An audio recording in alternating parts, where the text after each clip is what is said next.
Okay, mga magandang umaga mga ka-GTV. So babiyahe na tayo pauwi galing trabaho.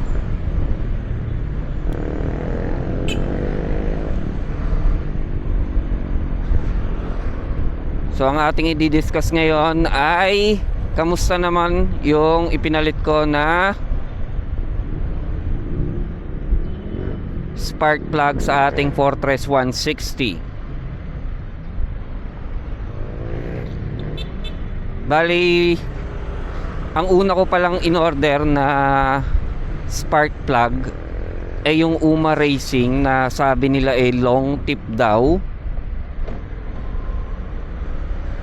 Tapos nung pagdating sa akin nung Uma Racing na yon na long tip number 8 yung series niya, Lintek ang ikse, mas mahaba pa yung ano ko, yung stock ng NGK na spark plug ng Fortress 160 natin. So ang ginawa ko doon, ibinalik ko sa seller sa Shopee para maripan pabalik sa akin yung pera. And then ang ginawa ko, humanap ako ng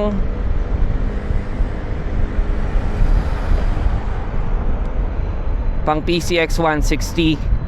Kasi yung PCX 160 na spark plug eh mahaba yung tip nun. Tsaka napansin ko parang mas mataba yung nut doon sa Uma na na-order ko nung una. Kung i-compare ko siya sa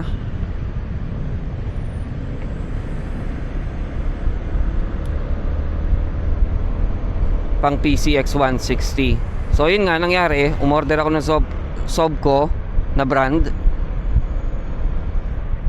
pang PCX 160. Tapos nung kinompare ko naman siya sa ating stock na NGK brand, eh magkasing haba sila. So nung in-install ko siya sa ating Fortress 160, okay naman siya. So ang i-discuss natin ngayon is yung kamusta naman siya after one day na ginamit ko siya papasok sa trabaho.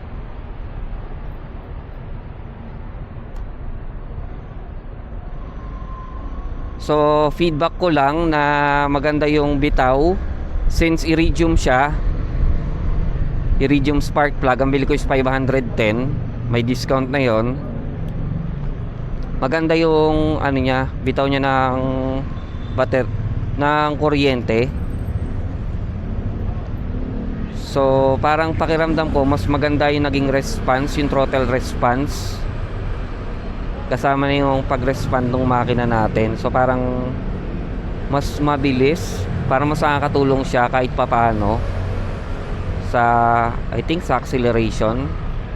Pero yun lang pakiramdam ko lang yun Pero marami namang magandang feedback about iridium spark plug, kaya pinalitan ko rin yung ano natin, spark plug natin.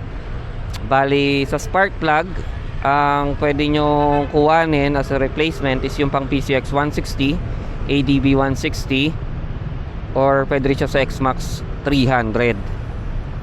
So ano pa ba mga napalitan kong part dito sa ating motor na pwede ang ibang brand. So sa shock, PCX 160, ADB 160. So yung mga shock nila mag-work sa atin nang wala nang dapat palitan na bushing or anything else, like hindi na kayo mag-add ng washer, so plug and play na lang. And then sa radiator cover, ang dapat nyong kunin is yung pang Click 150, ADB 150. Kasi ang butas ng radiator ng Fortress 160 dalawa lang. Ang mga pang PCX 160, ADB 160 parang tatlo yung butas nun. So ang kukunin nyo is yung pang 150 na model. What else? I think yun lang naman ang mga pinalitan ko sa motor natin na marerecommend ko. Kasi yung air filter, nag-attempt din ako noon. Bumili ako ng pang ADB 150 Ang hirap.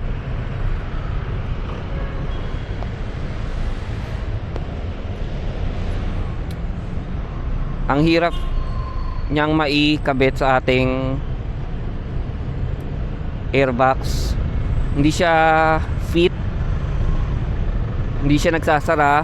May uwang siya. Pwedeng uwang niya sa baba or sa taas. So papasukan din ng dumi. So I recommend ordering the aftermarket talaga na pang Fortress 160. Makikita naman yun sa Lazada. Bali ang bili ko lang doon kasama shipping is parang 300 plus. Hindi ko pa siya nakakabit. Plano ko ikakabit yun pagka naka 15,000 kilometer na tayo.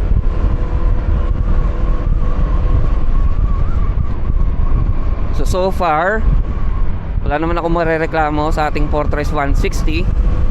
Ang tinatakbo niya na ngayon is 11,600. So happy pa rin ako sa performance niya na binibigay sa akin ng motor ko.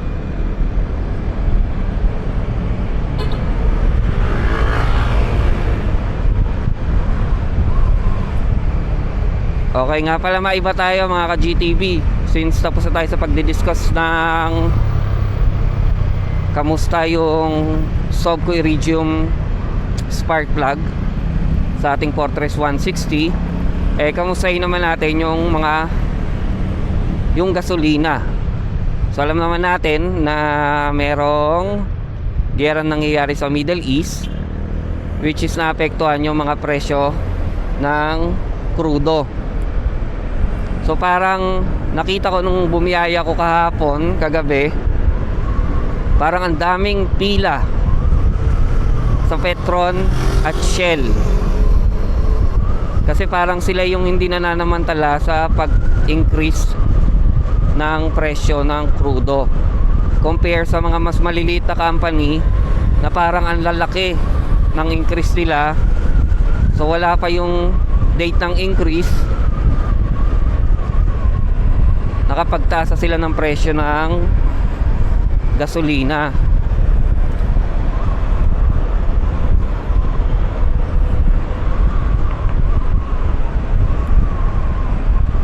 So ang masama pa niyan, since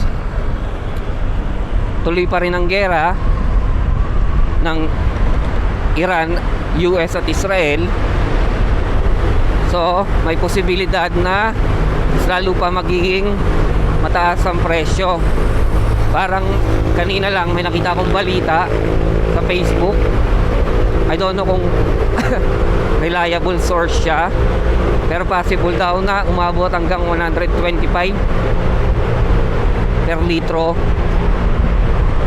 Siguro diesel yon or gasolina, I don't know. Pero grabe yung presyo yun, grabe yung taas nun pag nangyari yun. Hopefully sana hindi naman tayo umabot sa ganon. Tsaka makagawa yung gobyerno ng solusyon, or at least makatulong sila sa pagpapabagal ng pagtaas ng presyo ng gasolina. Kasi ang sakit nun sa ating mga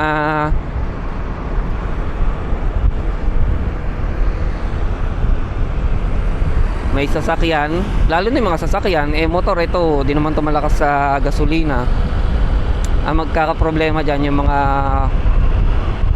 4 wheels, yung mga malalaki yung makina, yung mga naka big bike, yung mga malalakas sa makina ng sasakyan. Pero hindi lang naman sa sasakyan yan So ibig sabihin pag nagmahal yung mga binibili mong gasolina, crudo, pwede maapektuhan yung ibang produkto. Chain reaction siya. So sabay-sabay tayo magdasal mga ka-GTV na sana matapos na yung gera para naman bumalik na sa tamang produksyon yung mga nagbebenta ng crudo at gasolina sa may Middle East.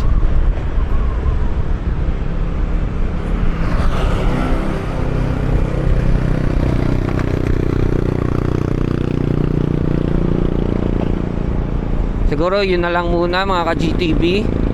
So kung gusto nyo makita yung actual na